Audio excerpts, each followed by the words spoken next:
этом году Турецкая республика отмечает свое столетие. На долю братского народа выпала самая масштабная катастрофа века. В столь сложный период страны-участники организации тюркских государств оказали поддержку турецкому народу, который выстоял, несмотря на все испытания. Как преодолевать кризисные ситуации и в каком направлении развивать отношения, главы государств ОТГ обсудили вчера во время внеочередного саммита.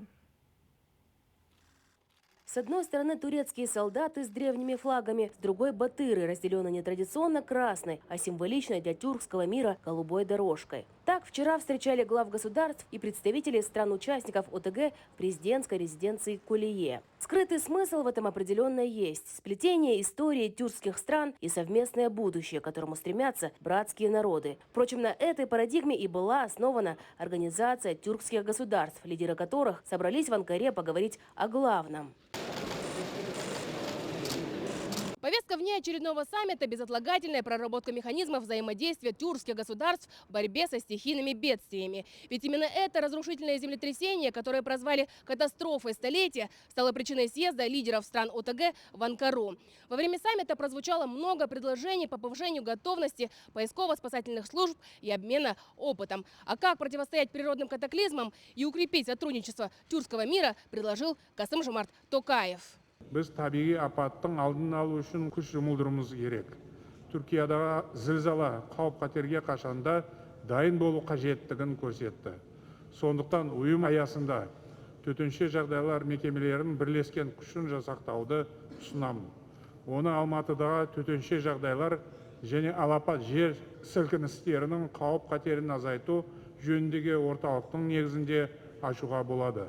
Среди инициатив президента Казахстана – разработка общего реестра сил и технического оборудования спасательных служб, проведение международных тренировочных сборов и обмен опытом. Кроме этого, Касым-Жомарт Токаев пригласил представителей стран ОТГ принять участие в форуме волонтеров, который пройдет в этом году в Астане. Ведь именно они вместе со спасателями в те трудные для братского народа дни были на передовой. Поэтому важно не только поддерживать друг друга в форс-мажорных ситуациях, но и укреплять связи во всех направлениях. Қазір геосаяси жағдай күрделі екенін білесіздер. Әлемдегі экономикалық ахуалда мәз емес.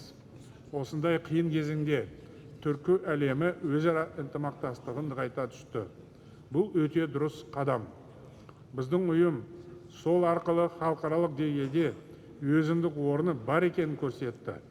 Елдеріміз саяси, экономикалық және мәдени ықпалдастықты жаңа деңгейге көтеру қажет. Бұл Қазақстанның сыртқы саясатындағы басым бағыттың бірі. Культурно-образовательное взаимодействие между нашими государствами продолжается давно. Если вспомнить историю, на заре независимости Казахстана именно Турция была первой страной, признавшей нашу суверенность, инвестировавшей в образование. И заявление Токаева о готовности строить социальные объекты в пострадавших от землетрясения регионах эксперты воспринимают как истинное олицетворение дружбы и солидарности. Bütün Türk dünyası birleşti. Перед открытием университета имени Ахмета Ясауи в Туркестане еще в 90-е годы перед нами стояли две задачи – дать качественное и лучшее образование детям и войти в рейтинг 700 лучших вузов мира. Сейчас более 100 тысяч выпускников этого университета возглавляют госорганы, работают на высоких должностях и служат во благо своих стран. Говоря об экономическом сотрудничестве, Реджеп Таип Эрдоган напомнил предложение Касым-Жомарта Токаева, озвученное во время предыдущего саммита в Самарканде. Тогда глава государства говорил о важности развития транскаспийского международного транспортного маршрута, который позволит усилить значимость пространства ОТГ как транзитного хаба между Западом и Востоком. Учитывая то, что совокупное ВВП государств-участников превышает $1,5 триллиона, а численность населения переваливает за 170 миллионов человек, организация имеет огромный экономический потенциал.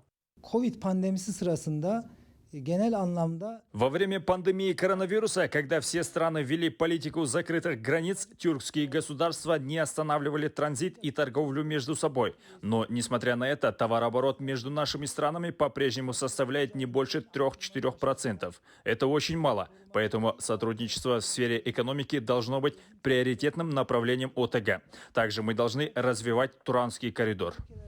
Участники саммита подписали Анкаринскую декларацию, решение о создании механизма гражданской защиты ОТГ и о формировании Тюркского инвестиционного фонда. А детали озвученных предложений в столице Турции президенты обсудят на 10-м юбилейном саммите ОТГ, который пройдет в октябре этого года в Туркестане, где председательство в организации перейдет к Казахстану.